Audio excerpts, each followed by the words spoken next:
Занга аудио Монгол хүний оюунд хөрөнгө оруулъя. 12. Мөрөөдөл биелдэг юм. Зорилго бол дуусах хугацаатай төлөвлөсөн мөрөөдөл юм. Зориг үнэт цаасны арилжааны компани захирлаар ажилладаг. Тэрээр олон улсын зах зээлийн чадварлаг тоглогч бөгөөд дотоод гадаадын хөрөнгө оруулагчдын дунд дээгүр ирэмлэгдэх мэргэжилтэн билээ. Эгэл жирийн гуталчны хүү ийм томоохон өндөрлөгт хэрхэн хүрсэн нь сонирхолтой. Аав нь шүндэл болтол гэртээ гутал засна. Бага байхасаа л аавда хадаас төхүүлж өгөхөөс эхлэн зарим гутлын оёдлыг хандлах оёх зэргээр туслана. Үдэш гэр бүлээрээ суугаад ажиллангаа ээжийнхээ ярьж өгөх үлгэрийг шимтэн сонсдог байлаа.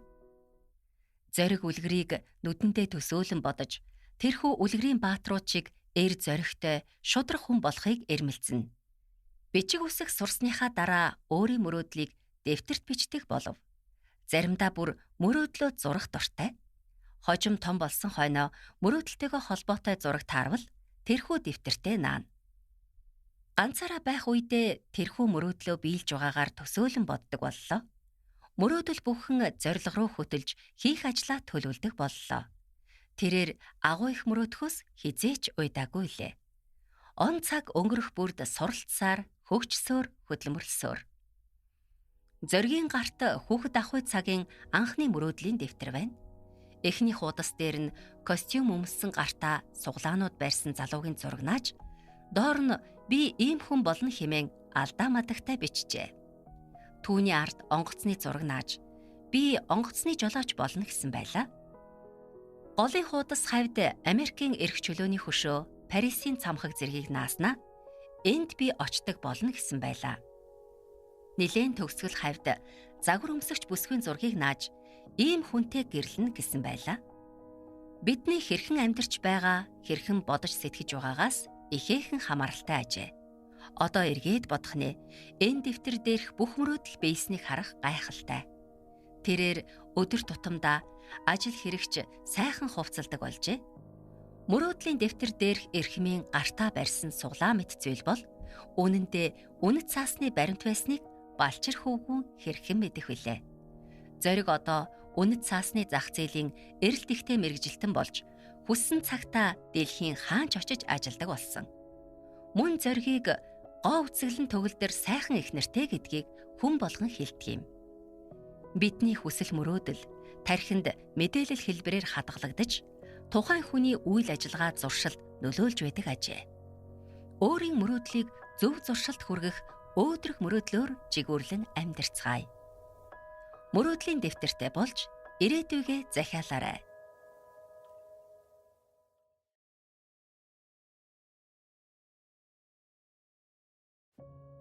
13.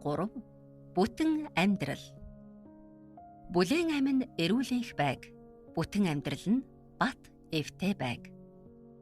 Манай нутагт 5 жаахан хүүхэдтэй ганц бие бүсгүй айл-айлын хаяа бараадан сайл сүүний ажилд нь туслан амьзуудаг байлаа.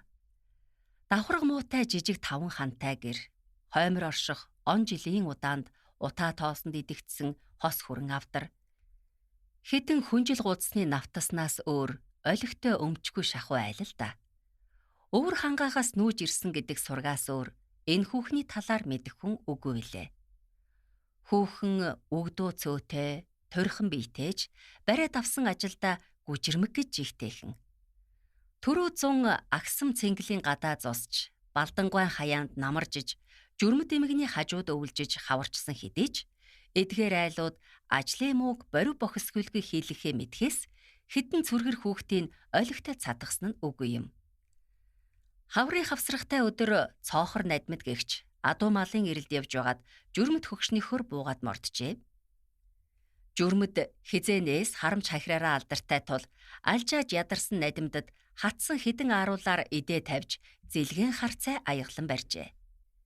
Гэнэт их хуй босх үед гадаах гэрийн мод шажигнан хэдэн муусан хүүхэд бархиран уйлалдана. Яарвчлан гарвал хүчтэй хуйнд гэрийн баг нь унь хугарч, тоон дотогшоо цөмрөөд халтар жаалууд салхин дэлгэгдсэн хаалгаар амь зулбан гарч ирсэн нь энэ аж. Тэнхээ мэдэн бархиралдах бяцхан амьтдын нүднээс урсах нулимс халтар хацар дээгүүр зам татуулан урсна. Эл явдлыг харсан журмд эмгэн орь тавин хараал урсгаж, "За яан харлсан хогнууд адилхан хоёр гэр байхад очиж эднийхийг хойд арайд байхдаа яах вэ? Цаанаасаа нэг үйлсгүй шүү" хэмээн өглөв. Надмад эгдүүн хурч, "Гүй та энэ ялх амьтдыг гэрлүүгээ оруулаа л да. Осгох нь байна" гэсээр хагарч гэмтсэн гэрийг буулгаж дахин босгох аргыг сөвгчлөв. Гэрч гэр болохоосоо өнгөрчээ.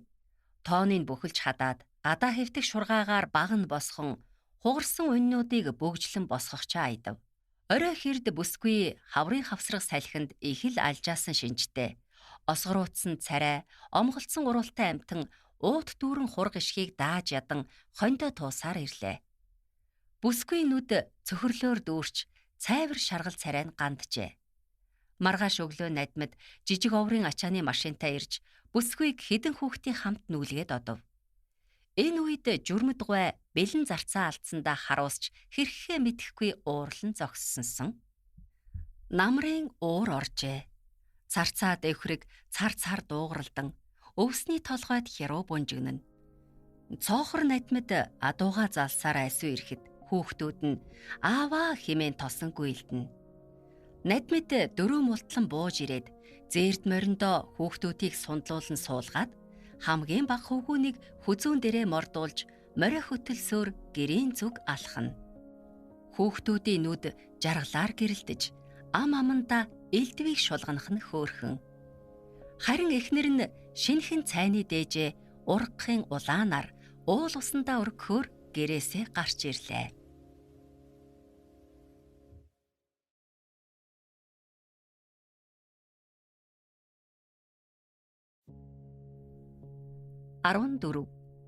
Эрэгтэй асрагч. 21-р зуун бол бусдыг энэрэн хайрлах, миний үйлдэлээс бусдын аз жаргал зовлон зүтгүүр хамааран шүү гэдгийг ойлгох 90 юм. Дээрхийн гигантэн 14-р Далай лам Данзан жамц. Би дунд сургуулиа төгсөөд нэг хэсэгтээ хүмүүнлэгийн ажил тусалдаг байлаа. Нэг танил маань надаас "Чи ажил олдвол хийх үү?" "Яг ямар ажил юм?"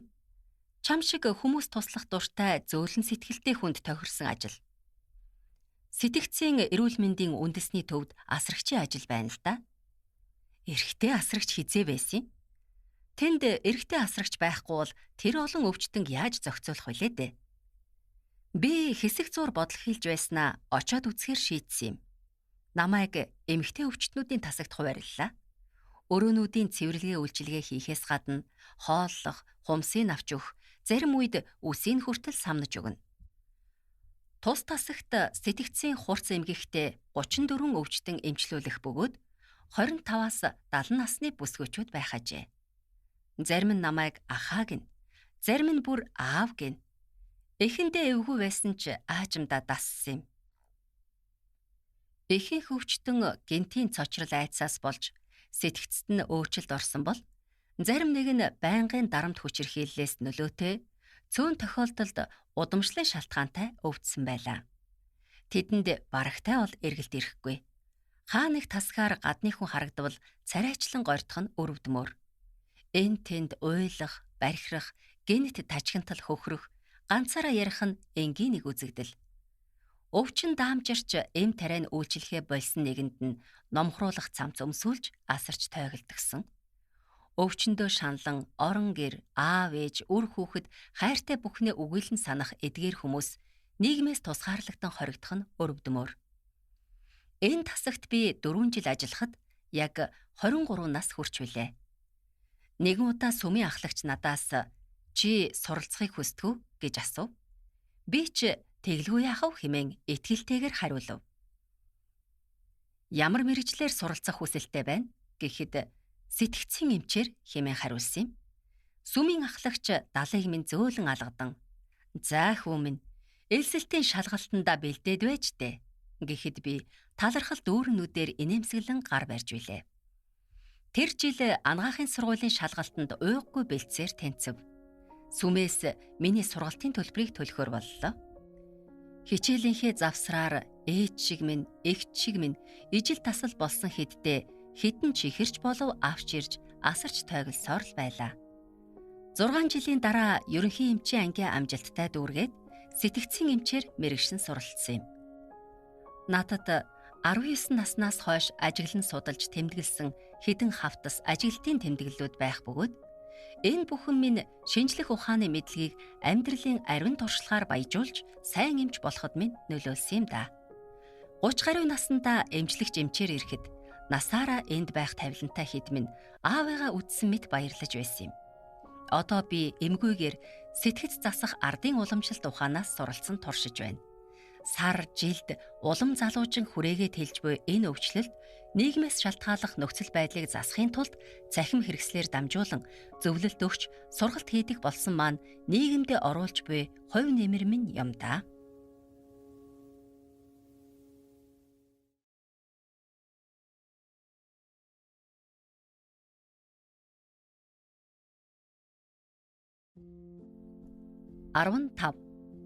Амьдралыг мэдэрсэн нь. Өвөг дээдэс минь Монгол, өмөрч хамгаалах нутаг минь Монгол, өв уламжлалт сургаал минь Монгол, өдлөн жигүүрлэх ухаан минь Монгол. Бид өөр цүрээр эртлэн аян замдаа гарлаа.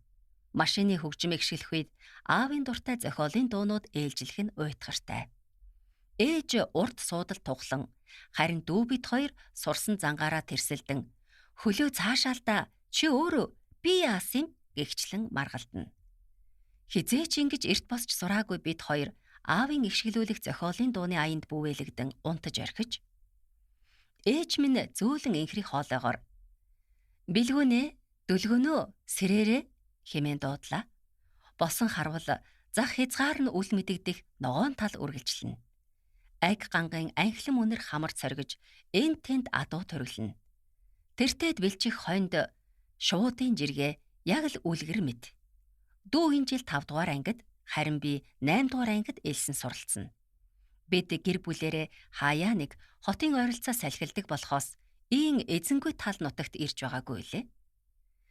Машинаас үсрэн буухад тэртээ уулнаас их аван урсан буух бяцхан горхины хүрхрээ шуугна. Аавынхан төрсөн нутагт бараг л ирлээ дээ гэсээр ээж бид хоёрт цай аяглан барив. Хээрийн цайны амт юутай ч игнэшгүй тансаг санагдана. Цайлж дуусаад цааш үргэлжлүүлэн явлаа. Өвдөг шүрхэм өвстэй ногоон тал үргэлжилсээр машины чимээнээр дэрхийн үргэх шууд, тал дүүрэн багшран идээшлэх мал сүрэг, малчдын танан цагаан гэрүүд яраан үзэгдэнэ. Давхисаар яваад орой болохын хэрд нэгэн айлын гадаа ирлээ. Тэртээ холоос пүмпүн хуцан биднийг угтах хотож банхар сүртэй гэж жигтэйхэн. Гэрийн эзэгтээ нохоо хорин угтаж авлаа. Гэрээс айраг цагааны эсгэлэн үнэр, махны үнэртэй холилдон үнэртэнэ. Бидний гэрх сургаар хонь гаргасан бололтой гэрийн баруун үннээс мах үлгэн доор нь аргалын утаа тавьжээ. Тогоон дээр гэдэс мах буцлан дарглана. Эзэгтээ үе галын хайчаараа махыг эргүүлэх нь сонин харагдахаж мах болохтой зэрэгцэн гаднаас хүдэрч эерэг биетэй хүрлэгэр бор ах орж ирэн бидэнтэй золгов. Энэ хүн аавын үеэл самбуу ах ажээ. Эднийх 4 хүүхэдтэй бөгөөд 2 баг нь хонио хариулж, том нь айлд хонь осолж байгаа, харин ганц охин нь гол дээр юм угаахаар явсан гэлээ. Бидний үеийн хүүхдүүд шүү дээ. Яасан айхтар юм бэ хэмээн бодов. Томоо гихчин төмпөн дүүрэн мах гаргахад өөх тус алгалан харагдана. Самбуу ах дээжийн гал бурхандаа өргөөд аавтай хоёул тал талаас нь огтлон бидэнд хувь хүртээж эхлэв. Гэртээ цувдай дотор махыг голоод иддэггүй бид хоёр маяглан байж бөөр зүрхнээс хүртэв. Харин шавай цусны амт сайхан санагдж байлаа. Шүлэнд хайсан будаа тагнай дуусхан таатай. Аав ээж хоёр минь ажилтай тул маргааш өглөө нь биднийг орхиод хот руу буцав. Малчин айлын амьдрал үүр цүрээр эхэлж, борив бохис хийлгүй өдөржин үргэлжлэнэ. Самбуу ахын хүүхдүүдтэй хамтдаа өглөө үхрийн ивлхэн тугал татаж, хот цэвэрлэн, булгаас ус зөөж, хонь хариулж, эмнэг сургасаар зуныг өнгөрүүлв. Өнөө голоод иддэггүй дотор мах, цагаан идэ яасан сайхан амттай ямар их хөдөлмөрөөр бүтдгийг тэгтэл би ухаарч үлээ. Өлмий доороос мандах том улаанаар үлгэр эхлэх үдшийн тэнгэрт үе төмөөрөө гялалзах одод үдэш бүрийн сайхан үлгэр ажилч хичээнгүй найрсаг малчид бид хоёрт их зүйлийг сургасандаа. Айда дараа жилийн 100 хурдан болоосай.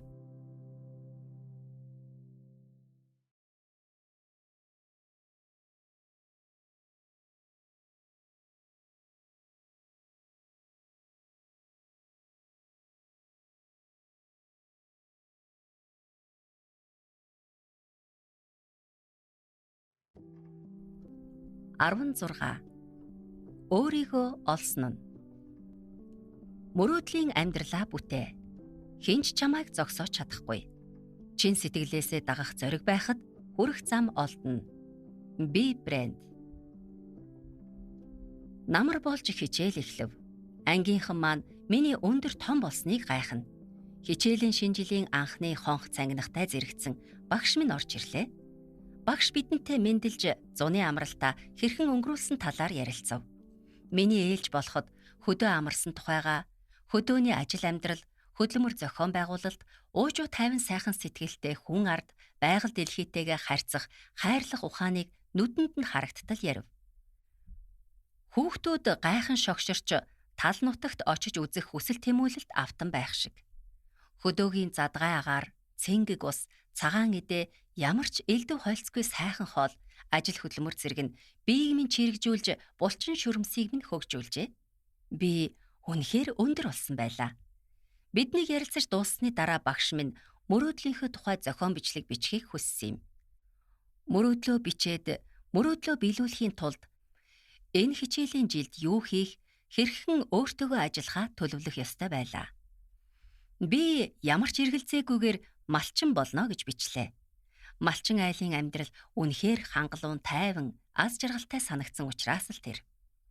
Малчтын гадаа орчин цагийн машинууд сойлттой. Нарны цахилгаан үүсгүүрээр эрчим хүч үүсгэн, зурагт, хөлдөөгч, эндүү, ус буцалгагч бүгдийг ашиглах нь хотоос дутуугүй. Гагцхүү ухаалгаар хөдөлмөрлөж чадвал бүх боломж нээлттэй байгааг анзаарсан хэрэг л дээ. Шинэхэн дэвтрийнхээ эхний нүүрэнд план зураг зурж, өөрийн өвөлжөө, хаваржаа, зуслан, намарчаа буур сэлгэлтийг сум заанд дүрслэн үзүүлв. Арын хуудсыг нээж эрчимжүүлсэн мал аж ахуй эрхэлж, хундан цагаан хонин сүрэг, тал дүүрэн багшрах өхөр сүргээс үлэмж ашиг олох талаар мэдсэн сурсан мэдлэгийнхээ хэмжээнд дүрслэн бичлээ. Энэ бүх мөрөөдлөө биелүүлэхийн тулд хэрхэн суралцаж хөдөлмөрлөх вэ гэдэг асуулт урган гарлаа. Малчин болохын тулд хөдөө аж ахуйн их сургуульд малын эмчээр элсэн суралцах нь зүйтэй. Бас худалдаа менежментийн боловсрал чухал болохыг ухаарав. Тийм ээ. Миний ирээдүйд эзэмших мэргэжил малын эмч хэмээн чанга дуугаар хашгирмаар санагдана. Энэ бүх сэжүүрийг гаргаж ирээдүйгээ олж харах, төлөвлөхөд тусалсан багшаа харахаар л хайр хүрнэ. Хүрэх замаа тодорхойлж, түүнийхээ төлөө тууштай суралцаж хөдөлмөрлөнө гэдэг юутай агуу чанар бай. Нүүдэлчин удмынхаа галыг таслалгүй үргэлжлүүлж явах хувьтай хүмүүс билээ бид. Миний мөрөөдөл заавал биелнэ. Би тал дүүрэн бэлчих үржил шимт сүргийн эзэн болно.